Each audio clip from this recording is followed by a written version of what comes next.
தமிழகம் எங்கும் max gold cash for your gold. Max gold நீங்க தங்க மட்டும் இல்லைங்க, பிளாட்டினம், டைமண்ட், சில்வர், ரூபினி எதை வேணாலும் விற்கலாம். உங்களுக்கான பணம் ரொக்கமா கையிலயோ இல்லைன்னா பேங்க் அக்கௌண்ட்லயோ உடனடியாக செலுத்திடுவாங்க. மார்க்கெட் மதிப்பை விட 100 ரூபாய் ஒரு கிராமுக்கு உங்களுக்கு கூடுதலா கிடைக்கும். தமிழ்நாடு முழுக்க டோர் ஸ்டெப் சர்வீஸும் இவங்க ப்ரொவைட் பண்றாங்க. உங்களுக்கு கோல்ட விற்கணும்னா அதுக்கு ஒரே ஒரு பெஸ்ட் பிளேஸ் மேக்ஸ் கோல்டு தான். கால் 04445454545. வணக்கம். Big topic with Karthik Mayakumar. தமிழக அரசியல் களத்துல பாத்தீங்கன்னா டிவிகேவோட எழுச்சி இருக்குல்ல, இதை சார்ந்த முக்கியமான டேவாக தான் இன்னைக்கான டே பார்க்கப்பட்டு இருக்கு. ஏன்னா கரூர் துயரத்துக்கு அப்புறம் விஜய் அவர்கள் பொது வெளியில பேசி நம்ம பெருசா பார்க்கல, அது இன்னைக்கு நடந்திருக்குங்க. இதை பத்தி தான் முழுக்க பார்க்க போற நிகழ்ச்சிக்குள்ள போலாம்.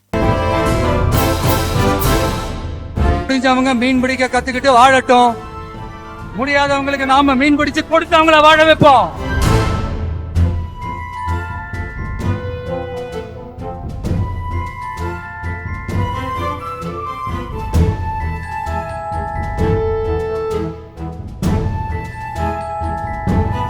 தேர்தல் வியூகங்களை வகுக்கணும்.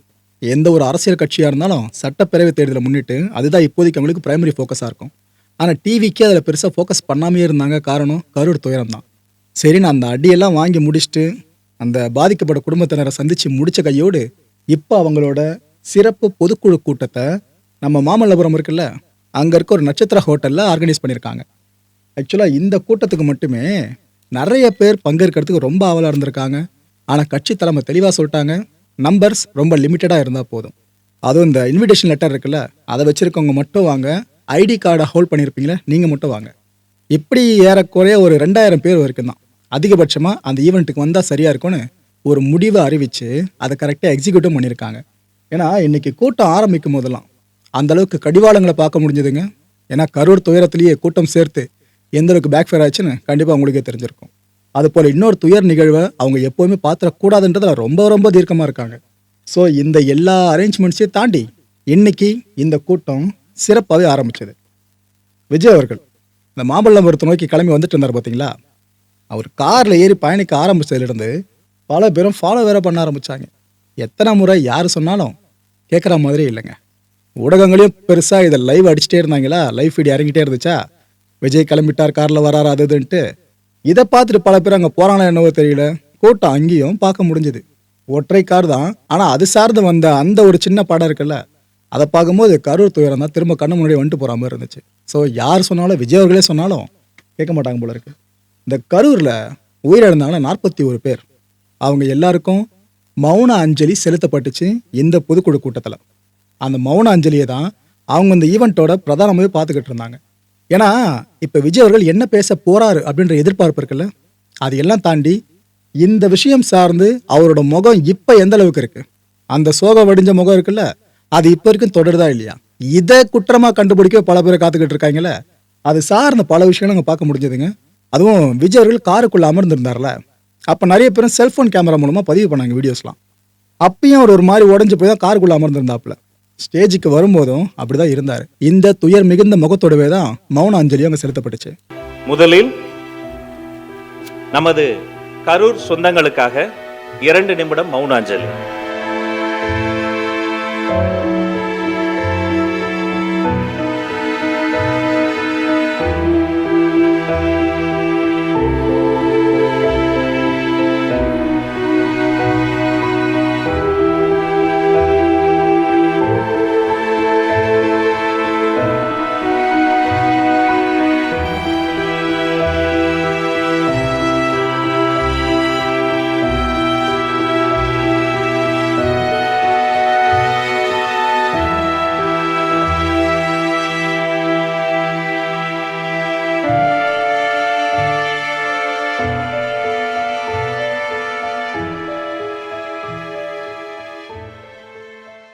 சம்பிரதாயமா மட்டும் இல்ல, அந்த வழியை வெளிக்காட்டுற வகையிலையும் மௌன அஞ்சலி செலுத்தி முடிக்கப்பட்ட பிற்பாடு இந்த கட்சியோட கொள்கை தலைவர்களோட உருவப்படங்களுக்கு மலர் தூவி மரியாதையும் செலுத்தப்பட்டுச்சு.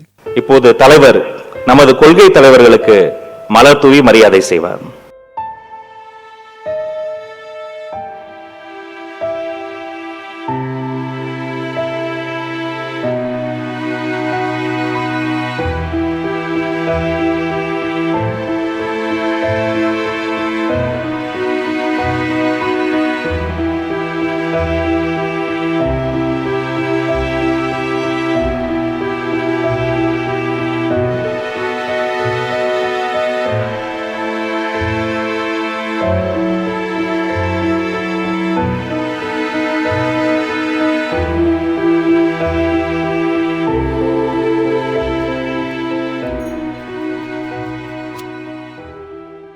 இதை தொடர்ந்து தீர்மானங்கள் ஒன்றன் பின் ஒன்றா நிறைவேற்றப்பட்டுச்சு. பொதுவாக கட்சி சார்ந்த இப்பேற்பட்ட பிரைமரி மீட்டிங்ஸ்லாம் கண்டக்ட் பண்றாங்களே, அப்ப தீர்மானங்கள் அப்படின்றது தவிர்க்க முடியாத ஒண்ணு.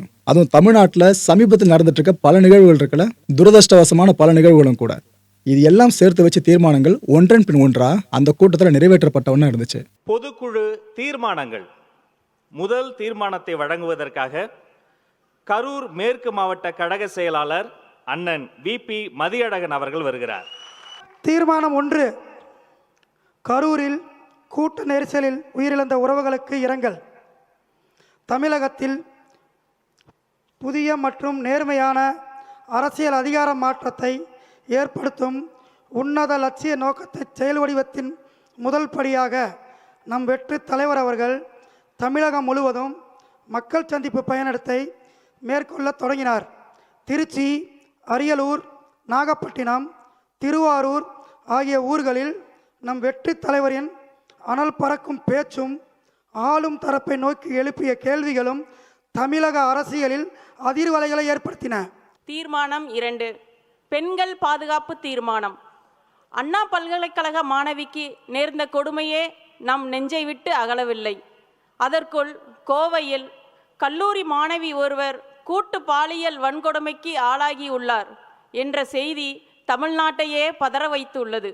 இந்த விவகாரத்தில் தமிழ்நாடு அரசு சட்ட நடவடிக்கைகளை விரைவுபடுத்தி சம்பந்தப்பட்ட குற்றவாளிகளுக்கு உச்சபட்ச தண்டனையை பெற்றுத் தர வேண்டும். தீர்மானம் 3. தமிழகம் மற்றும் புதுச்சேரியை சேர்ந்த 35 மீனவர்கள் கைதை கண்டிக்கும் தீர்மானம். இதுவரை நம்முடைய மீனவ சகோதரர்கள் 800 பேருக்கு மேல் இலங்கை கடற்படை தாக்கி மாண்டுள்ளனர். ஆயிரக்கணக்கான படகுகள் சேதப்படுத்தப்பட்டுள்ளன, கடலில் மூழ்கடிக்கப்பட்டுள்ளன. நம் மீனவ சகோதரர்கள் மீதான இலங்கை கடற்படையின் தாக்குதலும் கைது நடவடிக்கையும் ஈவு இரக்கமின்றி தொடர்ந்து நீடித்த வண்ணமே உள்ளன. தீர்மானம் 4. தமிழ்நாட்டில் வாக்காளர்களின் ஜனநாயக கடமையான வாக்குரிமையை பறிக்கும் வாக்காளர் பட்டியல் சிறப்பு தீவிர திருத்த பணிகளை நிறுத்த கோரும் தீர்மானம். வாக்காளர் பட்டியல் சிறப்பு தீவிர திருத்தம் என்பது மக்களின் அடிப்படை ஜனநாயக உரிமையை அச்சுறுத்தும் ஒரு செயலாகவே இருக்கிறது. சிறப்பு தீவிர திருத்தம் என்கின்ற பெயரில் பீகாரில் ஏற்கனவே லட்சக்கணக்கான வாக்காளர்களின் பெயர்கள் நீக்கப்பட்டுள்ளதே அதற்கு சான்று. பீகாரில் நடந்த அந்த பெயர் நீக்கம் குறித்த காரணங்களே இன்னும் முழுமையாக வெளியாகாத நிலையில் அடுத்த கட்டமாக தமிழ்நாடு உள்ளிட்ட 12 மாநிலங்கள் யூனியன் பிரதேசங்களில் சிறப்பு தீவிர திருத்தம் நடைபெறும் என அறிவித்து இந்திய தேர்தல் ஆணையம் பணிகளை தொடங்கியிருக்கிறது. தீர்மானம் 5. டெல்டா மாவட்டங்களில் விவசாயிகளிடம் உரிய நேரத்தில் கொள்முதல் செய்யாமல் நெல் உள்ளிட்ட தானியங்கள் மழையில் நனைந்து மூட்டையிலேயே முளைத்து வீணாகும் நிலைக்கு காரணமான விவசாயிகளின் விரோத ஆட்சியாளர்களுக்கு கண்டனம். இரவு பகல் பாராமல் உழைக்கும் விவசாயி ஒவ்வொரு நெல்மணியும் தன் பிள்ளையை போல் கருதி பாதுகாப்பர். ஆனால் ஒவ்வொரு விவசாயியும் தன் பிள்ளையை போல் பாதுகாக்க வேண்டிய அரசாங்கம் அவர்களை வேதனையில் மூழ்கடித்துள்ளது. தஞ்சாவூர், திருவாரூர், நாகப்பட்டினம் உள்ளிட்ட டெல்டா மாவட்டங்களில் இந்த ஆண்டு ஏறத்தாழ 6,13,000 ஹெக்டேர் பரப்பில் குறுவை சாகுபடி செய்யப்பட்டது. பருவமழை, மேட்டூர் அணை நீர்வரத்து எல்லாம் சரியாக அமைந்தாலும் ஆயிரக்கணக்கில் விவசாயத்திற்கு செலவு செய்தாலும் இந்த ஆண்டு கூடுதலாக விளைச்சல் கிடைத்தது. இப்படி விவசாயிகளின் கடும் உழைப்பால் கூடுதலாக அறுவடையான நெல் கொள்முதல் செய்ய அதிக அளவில் கொள்முதல் நிலையங்களை திறக்காமல் ஏற்கனவே இருக்கும் சேமிப்பு கிடங்குகளில் தேவையான ஏற்பாடுகளை செய்யாமல் தற்காலிக புதிய சேமிப்பு கிடங்குகளையும் அமைக்காமல் வெற்று விளம்பர மாடல் திமுக அரசு தூங்கிக் கொண்டிருக்கிறது. அதைவிட துயரம் என்னவென்றால் மழை வந்துவிட்டால் நெல்லை பாதுகாக்க தார்பாய்களை கூட ஏற்பாடு செய்யவில்லை. சாக்குகள், சணல், போதுமான லாரிகள் ஆகியவற்றையும் சுமை தூக்கும் தொழிலாளர்களையும் ஏற்பாடு செய்யவில்லை. இதனால் டெல்டா விவசாயிகளின் பாடுபட்டு விளைவித்த நெல்லில் சுமார் 20 லட்சம் டன் வீணாகி உள்ளது. தீர்மானங்கள் நிறைவேற்றப்பட்டதும் எல்லாரும் பெருசாக எதிர்பார்க்கறது என்னங்க? உரை. விஜய் அவர்களோட இந்த கரூர் துயரத்துக்கு பிற்பாடான நீண்ட நாட்கள் மக்கள் காத்துட்டு இருந்த அந்த உரையை அவர் நிகழ்த்த ஆரம்பிச்சார். அவர் பேச்சில் மாற்றங்கள் தெரியுதா இல்லையா அப்படின்றத மக்கள் நீங்களே இப்போ அவரோட உரையை மொத்தமாக கேட்டு முடிவு பண்ணிக்கலாம். அடுத்து நான் சொல்ல போகிற அந்த ஒரு வரியை சொல்வதற்காக எத்தனை நாட்கள் நான் காத்திருந்தேன் என்பது எனக்குத்தான் தெரியும். தர்மத்தாயின் தவ புதல்வரே, தமிழக வெற்றி கழகத்தின் தலைவரே, வருக வருக வருக. தலைவரின் தலைமை உரை.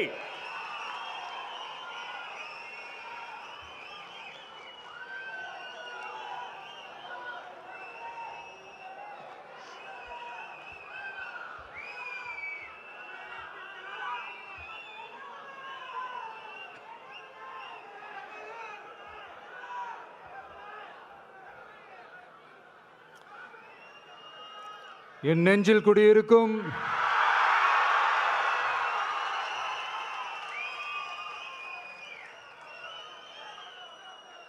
என்னுடைய தோழர்களுக்கும் தோழிகளுக்கும்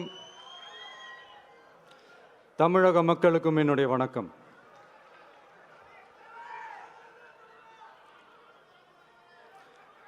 நம்ம குடும்ப உறவுகளை இழந்ததுனால சொல்ல முடியாத வேதனையிலும் வலியிலும் இவ்வளோ நாளாக இருந்தோம். அப்படிப்பட்ட அந்த சூழல்ல நம்ம சொந்தங்களின் மனம் பற்றி இருக்க வேண்டியது நம்மளுடைய கடமை. அதனால தான் அவங்களோட சேர்ந்து அமைதி காத்து வந்தோம். ஆனால் இப்படி அமைதி காத்து வந்த நேரத்தில் நம்மளை பற்றி வன்ம அரசியல் வலைகள், அர்த்தமற்ற அவதூறுகள்னு இந்த மாதிரி நிறையா விஷயங்கள் நம்மளை பற்றி பின்னப்பட்டன, பரப்பப்பட்டன. இது எல்லாமே சட்டம் மற்றும் சத்தியத்தின் துணை கொண்டு துடைத்து எறிய தான் போகிறோம்.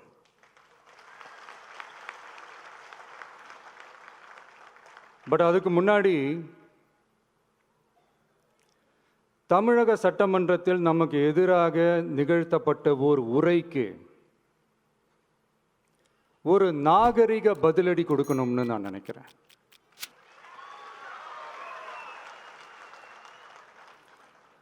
அரசியல் செய்ய விருப்பமில்லை, அரசியல் செய்ய விருப்பமில்லைன்னு அடிக்கடி சொல்ற முதல்வர் நம்மளை குறிப்பிட்டு பல்வேறு அவதூறுகளை பதிவு செய்வதன் வாயிலாக பெருந்தன்மையை பேரளவில் மட்டுமே பேசும் முதல்வர் 15/10/2025 அன்னைக்கு தமிழக சட்டமன்றத்தில் நமக்கு எதிராக பேசிய பேச்சில் எவ்வளவு வன்மத்தை கக்கியுள்ளார் என்பதையும், எப்படிப்பட்ட ஒரு அரசியல் செய்ய முயல்கிறார் என்பதையும் தமிழக மக்கள் உணராமலா இருப்பாங்க.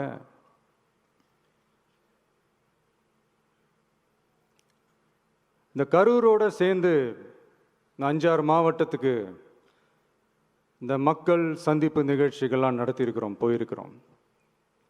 அங்கெல்லாம் இந்த லாஸ்ட் மினிட் வரைக்கும் எங்களுக்கு அந்த இடம் கொடுப்பாங்களா மாட்டாங்களா, பெர்மிஷன் தருவாங்களா மாட்டாங்களா, இப்படியே இழுத்து அடிச்சுக்கிட்டு இருப்பாங்க. தான் நாகப்பட்டினத்தில் சொன்னது மாதிரி தான். நாங்கள் ஒரு இடம் செலக்ட் பண்ணி கேட்போம், மக்கள் நல்லா ஸ்பேஷியஸாக நின்று பார்க்குற மாதிரி. பட் அவங்க அதையெல்லாம் ரிஜெக்ட் பண்ணிவிட்டு மக்கள் நெருக்கடியோடு நின்று பார்க்குற மாதிரி ஒரு இடத்த செலக்ட் பண்ணி எங்களுக்கு கொடுப்பாங்க. இது டிஃபால்ட்டாக எல்லா இடத்துலையும் இந்த ஒரு ஆர்கியூமெண்ட் நடந்துகிட்ருக்கோன்னு வைங்க. அது மட்டும் இல்லை, இந்தியாவிலேயே எந்த ஒரு அரசியல் கட்சி தலைவருக்கும் கொடுக்கப்படாத கண்டிஷன்ஸ். பஸ்ஸுக்குள்ளேயே இருந்து பார்க்கணும், மேலே கை காட்டக்கூடாது, இப்படிலாம் ஒரு அதீத கட்டுப்பாடுகளை கொடுத்த உடனே எங்கள் சைட்லேருந்து ஒரு அறிக்கையும் வெளியிட்டோம். அது மட்டும் இல்லை, தமிழக வெற்றி கழகம் சார்பாக அனைத்து கட்சிகளுக்கும் சமமாக ஒரு முறையான ஒரு பொது வழிகாட்டு முறைகள், SOPஸ்ன்னு சொல்லுவாங்க, அதையும் வழங்கணும்னு சொல்லி உயர்நீதிமன்றத்தையும் நாடி இருக்கணும். இதுவும் தமிழக மக்கள் உணராமலா இருப்பாங்க. இப்படி ஒரு அரசியல் காழ்ப்புடன், நேர்மை திறனற்று நம்மளை பற்றி குற்றம் சாட்டியுள்ள குறுகிய மனம் கொண்ட முதல்வர் அவர்களுக்கு ஒரு சில கேள்விகள். உச்சநீதிமன்றத்தில், அதாவது 13/10/2025 அன்னைக்கு உச்சநீதிமன்றத்தில் நடந்த அந்த விவாதங்களை வைத்தும் அந்தந்த உத்தரவுகளை வைத்தும் இந்த கேள்விகள். இப்படி பொய் மூட்டைகளாக நம்மளை பற்றி இந்த அவதூறுகளை அவிழ்த்து விட்ட முதல்வர் அவர்களுக்கும் திமுக அரசுக்கும் சார்பாக கோடிகளை கொட்டி அமர்த்தப்பட்ட அறிவார்ந்த வழக்கறிஞர்கள் அவங்க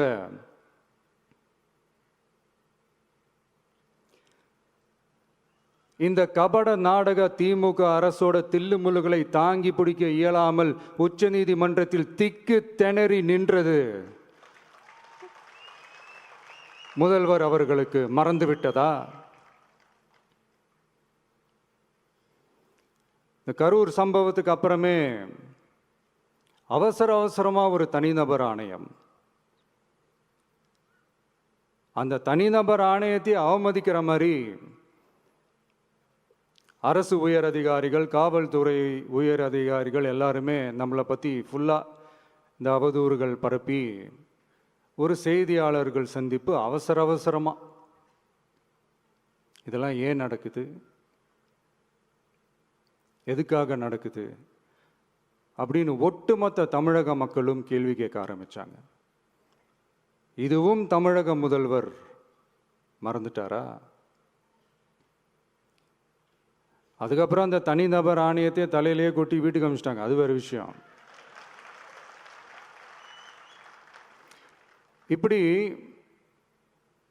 இப்படிலாம் கேள்வி கேட்ட உடனே ஏதாவது பதில் சொல்லி ஆகணும்ல. அதனால சட்டமன்றத்தில் பேசும்போது உண்மை நிலையை தெளிவுபடுத்தத்தான் அப்படின்னு ஏதோ இந்த சட்ட ரீதியாகவும் சத்தியத்திற்காகவும் நடந்தது போல ஏதோ சாமர்த்தியமாக பேசுகிறதா நினச்சி பேசியிருக்காங்க. இப்படி ஒரு 50 வருஷமாக பொது வாழ்க்கையில் இருக்கிற ஒருத்தவங்க ஒரு முதல்வர் அவர்கள் சொன்னது எவ்வளவு பெரிய ஒரு வடிகட்டின பொய், சப்பை கட்டுன்னு நான் சொல்லலை, உச்ச நீதிமன்றம் சொல்லியிருக்கிறாங்க. அவங்க சொன்னதெல்லாம் கொஞ்சம் என்னன்னு கொஞ்சம் லைட்டாக பார்ப்போமா?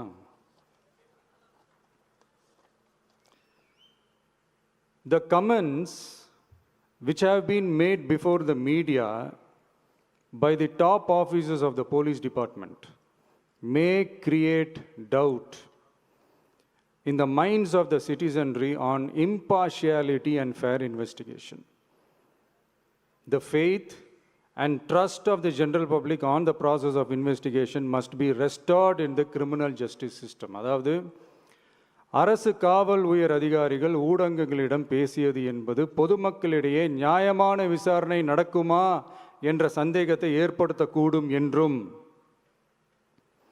நியாயமான விசாரணை மூலமே அந்த சந்தேகத்தை மீட்டெடுத்தே ஆக வேண்டும் என்றும் உச்சநீதிமன்றம் தமிழக அரசின் தலையில் ஓங்கி நறுக்கு நறுக்கு நறுக்கு என்று கொட்டியதை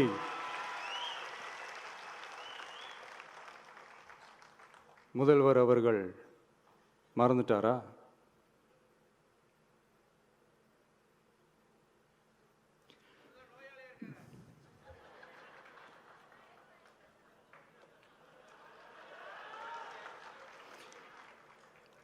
மாண்பமை சென்னை உயர்நீதிமன்றத்தின் மாண்புமிகு நீதியரசர் SIT அமைத்து உத்தரவிட்டார் அல்லவா? அந்த உத்தரவை ஏதோ சட்டத்தின் மீதும் நீதி பரிபாலனத்தின் மீதும் மரியாதை கொண்டவர்கள் போல ஒரு நாடகத்தனமான கொண்டாட்டத்தை திமுகவும் திமுகவிற்கு ஒத்து ஊதுவோரும் நடத்தி கூத்தாடி குதூளித்தனர் அல்லவா? தாவேக்காவிற்கு எதிராகவும் நமக்கு எதிராகவும் உயர்நீதிமன்ற மாண்புமிகு நீதியரசர் தீர்ப்பளித்து விட்டதாக விதந்தோதி விழா எடுத்தனர் அல்லவா? அந்த உத்தரவை குறித்து சொல்லும்போது எந்த ஆவணத்தின் அடிப்படையில் அந்த உத்தரவு அமைக்கப்பட்டது? நான் கேட்கல, உச்சநீதிமன்றம் கேட்டிருக்கிறாங்க. The judgment is completely silent about how learned single judge arrived at such a conclusion and what material was pursued by the court என்று உச்சநீதிமன்றம் உரத்த குரலில் கேள்வி கேட்டது. அப்போதும் கூட உச்சநீதிமன்றத்தில் திமுக அரசுக்காக வாதாடிய அறிவார்ந்த மூத்த வழக்கறிஞர்கள் பதில் சொல்ல இயலாமல் வாய் மூடி மௌனம் காத்ததை நாடே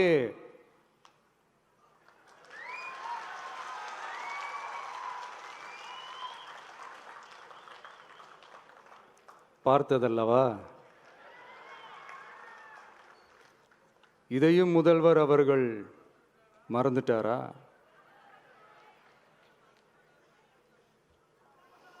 Such petition ought to be dealt with by the division bench, registering as public interest litigation in right earnest and not to be dealt with by a single bench. அதாவது பொது வழிகாட்டு முறைகளான எஸ்ஓபி அமைக்கப்பட்டு வெளியிட வேண்டும் என்ற கோரிக்கையுடன் வந்த ரிட் மனுவை நீதிபதிகள் டிவிஷன் பெஞ்ச் தான் கையாள வேண்டும்,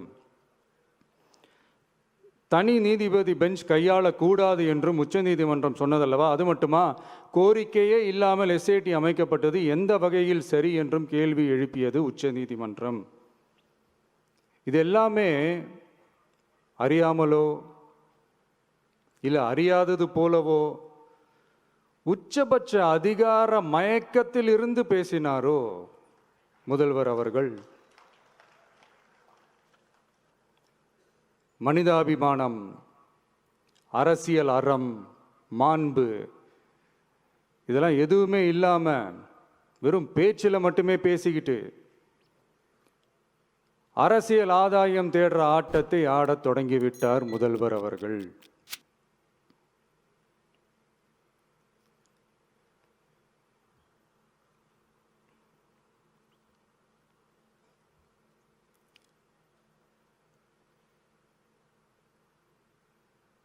இதெல்லாம் என்ன அவங்களுக்கு புதுசா என்ன? 1969க்கு அப்புறமே எப்போ கட்சி அவங்க கைக்கு வந்ததோ, இன்னும் குறிப்பாக சொல்லணும்னா 1972க்கு அப்புறம் கேள்வி கேட்க ஆளே இல்லாமல் போச்சுல்ல, அதுக்கப்புறமே இந்த திமுக தலைமை இப்படி தானே இருக்குது. இப்போ நாங்கள் கேட்டோமே இந்த சில கேள்விகள்லாம், இதெல்லாம் நான் கேட்கல, சுப்ரீம் கோர்ட் கேட்டிருக்கு. இதனால் என்ன புரிய வருது? இந்த கவர்மெண்ட் நடத்துகிற அந்த விசாரணை மேலே சந்தேகம் ஏற்படுதுன்னா அதுக்கு என்ன அர்த்தம்? உங்கள் மேலே நம்பிக்கை இல்லைன்னு அர்த்தம்.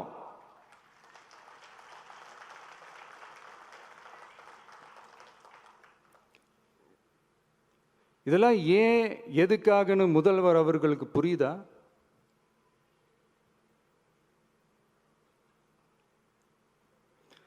சுப்ரீம் கோர்ட் சொன்னதோட மட்டும் இல்லை, நிஜத்திலும் இன்னைக்கு மக்களுக்கு இந்த கவர்மெண்ட் மேலே இருக்கிற நம்பிக்கை மொத்தமாக மண்ணுக்குள் புதைந்து விட்டது.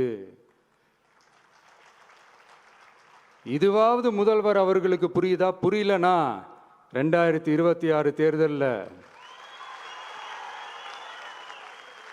இந்த திமுக தலைமைக்கு மக்கள் இன்னும் ஆழமா அழுத்தமா புரிய வைப்பாங்க. அப்ப கூட இவங்க என்ன பண்ணுவாங்க தெரியும்ல, 5 வருஷத்துக்கு ஒரு வாட்டி பழக்க தோஷத்தில் ஒரு அறிக்கை ஒன்று வெளியிடுவாங்களே, மக்கள் தீர்ப்புக்கு தலை வணங்குகிறோம் அப்படின்ட்டு அந்த அறிக்கையை வெளியிட்டுட்டு இப்போ அறிவாலயத்தில் போய் ஓடி ஒளிஞ்சுப்பாங்க. இப்பவே ரெடி பண்ணி வச்சுக்கோங்க அந்த அறிக்கையை. எப்படி? மக்கள் தீர்ப்புக்கு தலை வணங்குகிறோம்.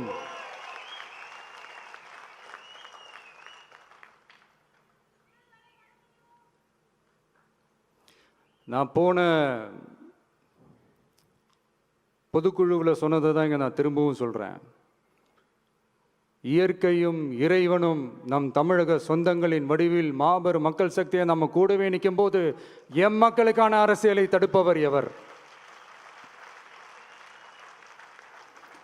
அதனால தோழர்களே, நமக்கு வந்திருக்கிற இந்த இடையூறு வெறும் டெம்பரவரி மட்டும்தான். எல்லாத்தையும் தகர்த்தெறிவோம், மக்களோட கை கோர்த்து நிற்போம், மக்களோட களத்தில் போய் நிற்போம். நம்ம பயணத்தில் தடம் மாறவே மாட்டோம். இப்பவும் சொல்றேன், 2026ல் 2 பேருக்கு நடுவில் தான் போட்டியே. ஒன்று, இன்னொன்று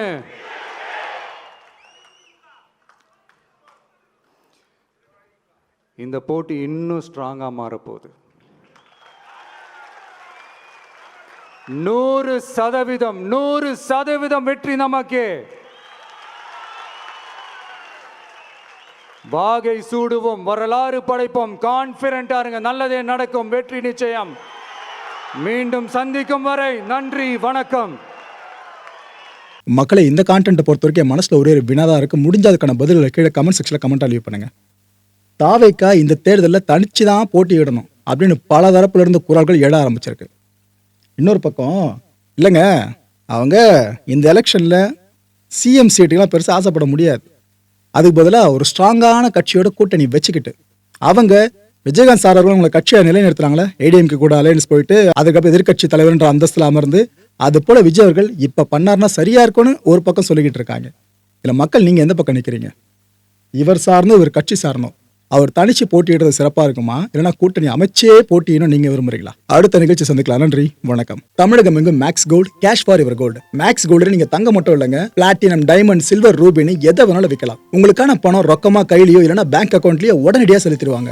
மார்க்கெட் மதிப்பை விட 100 ரூபாய் ஒரு கிராமுக்கு உங்களுக்கு கூடுதலாக கிடைக்கும். தமிழ்நாடு முழுக்க டோர் ஸ்டெப் சர்வீஸை இவங்க ப்ரொவைட் பண்ணுறாங்க. உங்களுக்கு கோல்டை விற்கணும்னு அதுக்கு ஒரே ஒரு பெஸ்ட் பிளேஸ் மேக்ஸ் கோல்டு தான். கால் 04445454545. என் அன்பார்ந்த மாயம் ஸ்டுடியோஸ் நேயர்களே, மாயம் பக்தின்னு ஆன்மீகத்துக்காக பிரத்யேகமாக ஒரு சேனலை கொண்டு வந்திருக்கோம்.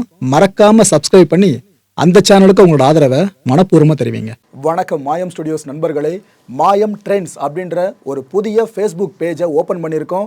நீங்கள் யூடியூப்பில் பார்த்துட்டு இருக்கீங்களா நம்மளோட கான்டென்ட்ஸ்லாம், இதெல்லாம் விட ஒரு படி மேலே ரொம்ப கிறிஸ்பாகவும் ரொம்ப சூப்பராகவும் நிறைய கான்டென்ட்ஸ் உங்களுக்கு இந்த பேஜில் காத்துட்ருக்குங்க. ஸோ உடனடியாக ஃபேஸ்புக் பிளாட்ஃபார்ம் போங்க, மாயம் ட்ரெண்ட்ஸ்னு டைப் பண்ணி சர்ச் பண்ணி நம்ம பேஜை ஃபாலோ பண்ணுங்கள். அப்படியே நம்ம சேனலையும் நீங்கள் சப்ஸ்கிரைப் பண்ணிட்டீங்க அப்படின்னா இன்னும் நிறைய புது கான்டென்ட்ஸை உங்களுக்காக ப்ரொடியூஸ் பண்ணி கொடுத்துக்கிட்டே இருப்பாங்க. நீங்கள் பண்ணுற ஒவ்வொரு சப்ஸ்கிரிப்ஷனும் எங்களுக்கு பெரிய மோட்டிவேஷனாக அமையும்.